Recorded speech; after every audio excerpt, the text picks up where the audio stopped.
ఉమ్మడి గోదావరి జిల్లాలోని తుని మున్సిపాలిటీలో రాజకీయ సమీకరణాలు అనూహ్యంగా మారిపోయాయి. అధికార వైసీపీకి చెందిన కౌన్సిలర్లు ఒక్కొక్కరుగా టీడీపీ గుటికి చేరడంతో మున్సిపాలిటీలో వైసీపీ తన పట్టును కోల్పోయింది. మొత్తం కౌన్సిలర్లలో 12 మంది మినహా అందరూ టీడీపీలో చేరడంతో పరిస్థితి చేయి దాటిపోయిందని భావించిన మున్సిపల్ చైర్మన్ తన పదవికి రాజీనామా చేశారు. రాష్ట్రంలో ప్రభుత్వం మారిన తర్వాత తుని మున్సిపాలిటీలో వైసీపీ కౌన్సిలర్లు టీడీపీ వైపు మొగ్గు చూపడం ప్రారంభించారు. ఈ పరిణామాల నేపథ్యంలో వైస్ చైర్మన్ పదవి ఖాళీ ఏర్పడగా మాజీ ఎమ్మెల్యే దాడిశెట్టి రాజా ఆ పదవిని తమ పార్టీకి దక్కించుకునేందుకు తీవ్రంగా ప్రయత్నించారు. కౌన్సిలర్లు పార్టీ మారకుండా ఉండేందుకు వారిని నిర్బంధించారు. సమావేశాలకు వెళ్లకుండా అడ్డుకున్నారు.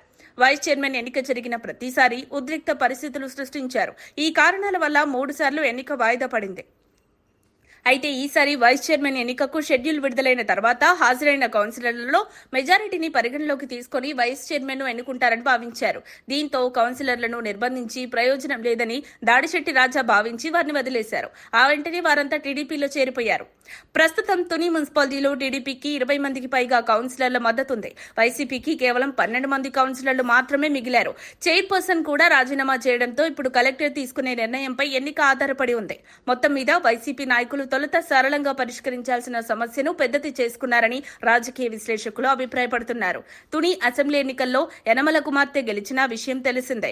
ఇక యనమల రామకృష్ణుడు మాత్రం ఈ పరిస్థితిని చక్కదిద్దడంలో సఫలమయ్యారని తెలుస్తోంది. మరిన్ని అప్డేట్స్ కోసం మా కాయ్ టీవీని సబ్స్క్రైబ్ చేసుకోండి. మా వీడియో కనుక మీకు నచ్చినట్లయితే లైక్ చేయండి, షేర్ చేయండి.